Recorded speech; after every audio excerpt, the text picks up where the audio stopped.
इस त्रैलोक में, इस संसार में ऐसा कोई भी स्थान नहीं जिस स्थान पर आप निवास ना करते हो।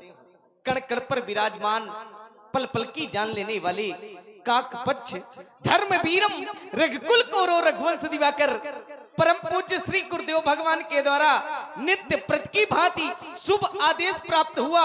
संध्या बंदन करने का, अर्चन करने का, माता रानी के श्री चरण कमलों पर श्रद्धा रूपी सुमन समर्पित करने, श्री गुरुदेव भगवान की आज्ञा का पालन करना परम कर्तव्य बन जाया करता है। आचार्य जन कहते भी हैं, जे गुरुपद अंबुज अनुरागी, त्रिलोक का, संसार का कोई भी प्राणी, कोई भी शिष्य अगर गुरुदेव भगवान के श्री चरणों से अनुराग रखता है तो तेह लोकहु बेदहु बड़ भागी।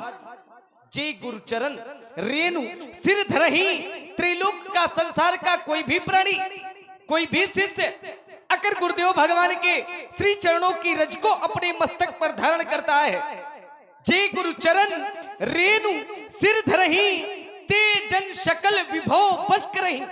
या यूं कह दे, संसार का कोई भी प्राणी अगर गुरुदेव भगवान के चरणों की रज को अपने मस्तक पर धारण करता है तो त्रैलोक की अनमोल से अनमोल वस्तु उसके लिए सुलभ हो जाती है। जिस व्यक्ति की, जिस वस्तु की मानव कल्पना करता है, अगर गुरुदेव भगवान के चरणों की रज का सेवन करने वाला शिष्य है तो वह वस्तु, वह व्यक्ति सुलभ हो जाता है, उस प्राणी को सरलता से मिल जाता है। गुरुदेव भगवान की आज्ञा का पालन करना परम कर्तव्य बन जाया करता है। गुरुदेव भगवान के द्वारा आदेश मिला, कर्तव्य मार्ग पर अग्रसर होने के लिए आदेशित किया गया, कर्तव्यों का पालन करना है। संध्या क्या है? संध्या एक कर्तव्य के अंतर्गत आती है। कर्तव्य प्रत्येक प्राणी को करने का अधिकार है, लेकिन प्रत्येक प्राणी संध्या नहीं कर सकता। अब एक प्रश्न खड़ा होता है, अगर प्रत्येक प्राणी संध्या नहीं कर सकता, कर्तव्य प्रत्येक प्राणी को करने का अधिकार है, तो फिर कर्तव्यों का पालन कैसे करें? मानव जीवन के एक कर्तव्य नहीं, मानव जीवन के दो कर्तव्य नहीं, मानव जीवन के 10 कर्तव्य बताए गए हैं। अगर प्राणी एक कर्तव्य का पालन नहीं कर सकता, संध्या बंदन नहीं कर सकता, तो 10 कर्तव्य में से किसी एक कर्तव्य का पालन अवश्य करना चाहिए। सुन रहे हैं आप सभी लोग, बड़ी ही सुंदर वाणी छोटे सरकार हमारे लखनलाल जी के लिए द्वारा प्रभावित हुए भाई जनक जी यादव और नीरज जी यादव, इन दोनों लोगों की ओर से ये 51 रुपए की प्रेम पुष्प भगवान श्री राम जी शेषा अवतार श्री लक्ष्मण जी के चरणों में प्रदान की गई। मंडल की ओर से धन्यवाद, साधुवाद। सुने आप सभी लोग गुनावाणी को। मानव जीवन के 10 कर्तव्य बताए गए हैं। संध्या बंदन, व्रत, तीर्थ, उत्सव, दान, सेवा, संस्कार, यज्ञ, वेद पाठ, धर्म प्रचार। अगर प्रत्येक मानव संध्या नहीं कर सकता, संध्या एकमात्र द्विजातियों के लिए है, प्रत्येक मानव नहीं कर सकता। 10 कर्तव्य में से किसी एक कर्तव्य का पालन प्राणी अवश्य कर सकता है। संध्या बंदन, अगर प्राणी संध्या नहीं कर सकता तो व्रत कर सकता है, व्रत नहीं कर सकता तो तीर्थ कर सकता है, तीर्थ भी नहीं कर सकता तो उत्सव कर सकता है, उत्सव भी नहीं कर सकता तो दान कर सकता है, अगर दान भी नहीं कर सकता तो सेवा कर सकता है, सेवा भी नहीं कर सकता तो संस्कारों का अनुसरण कर सकता है, संस्कार भी नहीं कर सकता तो यज्ञ कर सकता है, यज्ञ भी नहीं कर सकता तो वेद पाठ कर सकता है, वेद पाठ भी नहीं कर सकता तो सबसे सरल उपाय है धर्म प्रचार कर सकता है, धर्म का समर्थन कर सकता है। अगर धर्म का समर्थन नहीं कर सकता तो धर्म का विरोध करने का अधिकार भी नहीं है। लेकिन आज का मानव इतना दुर्भाग्यशाली है कि जो नहीं करना चाहिए वो करना चाहता है, जो नहीं खाना चाहिए वो खाना चाहता है, जो नहीं देखना चाहिए वो देखना चाहता है। ये आज का मानव है। एक बार मैं गुरुदेव भगवान के समक्ष बैठा था, मैंने गुरुदेव भगवान से पूछा, गुरुदेव मानव इस धरती पर आता है, आने के बाद पापों में लिप्त क्यों हो जाता है? गुरुदेव ने कहा, प्राणी इस धरती पर आता है, आने के बाद सर्वप्रथम झटपटा करके वो पूर्व दिशा की ओर जाता है, देखता है पूर्व दिशा की ओर 4 सिंह उसके पीछे दौड़े चले आ रहे हैं। जैसे ही वह मानो उन सिंहों को देखता है तो सिंहों के भय के कारण पूर्व दिशा को छोड़ करके पश्चिम दिशा की ओर जाता है। देखता है एक वृद्ध माता बैठी हुई। वृद्ध माता को देख करके वह मानो पश्चिम दिशा को छोड़ करके उत्तर दिशा की ओर जाता है। देखता है एक वृक्ष है, वृक्ष को देख करके वह मानो वृक्ष की छांव में बैठ जाता है। देखता है वृक्ष की जड़ को दो चूहे काट रहे हैं, एक श्वेत वर्ण का है या यूं कह दे एक सफेद है और एक काला है। दोनों चूहे वृक्ष की जड़ को काट रहे हैं, वही विषधारी एक सर्प बैठा है। इतना कहकर गुरुदेव भगवान रुक गए। मैंने कहा गुरुदेव रुक क्यों गए? प्राणी इस धरती पर आया, पूर्व दिशा की ओर गया, पश्चिम दिशा की ओर गया, उत्तर दिशा की ओर गया, लेकिन दक्षिण दिशा की ओर नहीं गया। गुरुदेव ने कहा मानो दक्षिण दिशा की ओर जाता नहीं है, उसे तो यम के दूत पर्यायी पकड़ करके ले जाते हैं। मैंने कहा गुरुदेव मैं कुछ समझा नहीं। प्राणी पूर्व दिशा की ओर गया, उसने 4 सिंहों को देखा। वो 4 सिंह कौन है? गुरुदेव ने कहा काम, क्रोध, मद और लोभ, यही 4 सिंह हैं। मैंने कहा गुरुदेव ये करते क्या हैं? तो गुरुदेव ने कहा नाथ नरक के पल, इससे प्राणी नरक जाता है, कभी स्वर्ग नहीं जाता। मैंने कहा गुरुदेव पश्चिम दिशा की ओर एक वृद्ध माता को देखा, ये वृद्ध माता कौन है? गुरुदेव ने कहा यही तो माया है। मैंने कहा गुरुदेव प्राणी उत्तर दिशा की ओर गया, उसने एक वृक्ष को देखा और वृक्ष की जड़ को 2 चूहे काट रहे हैं, एक सफेद है और एक काला है। ये 2 चूहे कौन है? गुरुदेव ने कहा जो सफेद चूहा है ये दिन का प्रतीक है, जो काला चूहा है ये रात का प्रतीक है। दिन और रात निरंतर मिलकर के मानव के जीवन को कम करते चले जा रहे हैं। किसी का जीवन बढ़ रहा है क्या? एक अगर दिन कम होता है तो मानव के जीवन का भी एक दिन कम होता है। हमको लगता है हम अपने कर्तव्य पथ से विचलित हो रहे हैं। हमारा कर्तव्य है ईश्वर आराधना करना, लेकिन आराधना कब की जाती है? जब ईश्वर अप्रत्यक्ष में होते हैं। लेकिन जब आराध्य समक्ष में हो तब उनकी आराधना नहीं, तब तो उनकी वंदना करते हैं। मेरे आराध्य मेरे समक्ष में हैं, माता रामो मत पिता रामचंद्रा, स्वामी रामो मत सखा रामचंद्रा, सर्वस्वमय रामचंद्रो दयालु।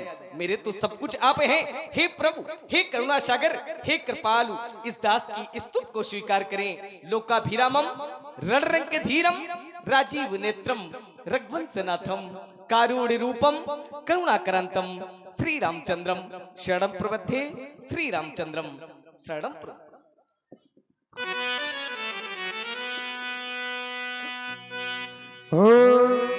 प्राचीतिस सशिव उयव सुहावा, सिय मुख सरिस देखि सुख पावा, वहुरी विचार कीन मन माही, सिय वदन सम हे मुखर नाही। भैया हाँ ध्यान दे, रामलीला कार्यक्रम के मुख्य अतिथि भाजपा के मंडल की ओर गया। देखो ना लक्ष्मण, यह रजनीपति चंद्रमा आज 16 कलाओं से परिपूर्ण होकर के मानो हमसे यह कहलवाना चाहता है कि राम कह दो सीता में और मुझ में कोई अंतर नहीं, परंतु मैं यह कैसे कह दूं? विचार करता हूं कहां सीता और कहां यह चंद्रमा। सीता का जन्म पृथ्वी से हुआ और इस चंद्रमा का जन्म खारे समुद्र से, भला क्षमता कैसे हो सकती है? ऐ चंद्रमा, जन्म सिंधु पुनि बंध विष, दिन मलिन शकलंक, सिया मुख समता,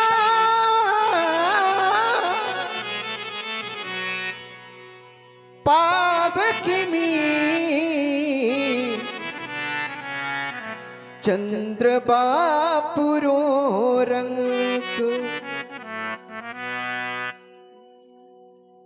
देखा सीता का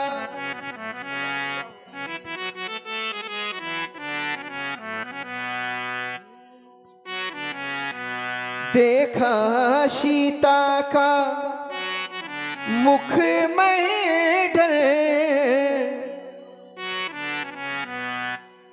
तो ध्यान मेरे मन आता है।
चंदा पापी छिप जाता है, चंदा पापी छिप जाता है।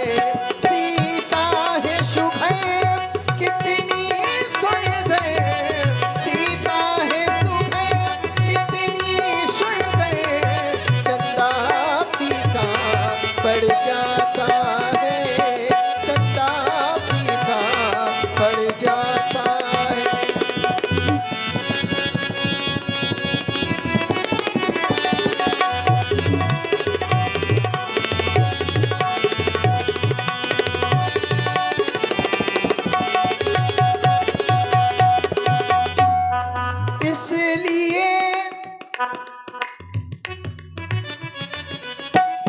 क्योंकि विचार करता हूं ऐ चांद, इतना गुरूर मत कर, क्योंकि मैंने भी चांद देखा है। तुझ में तो है काला दाग, मैंने बेदाग चांद देखा है। इसलिए सिया की तू क्षमता यदि नहीं करे तो अच्छा है। इसलिए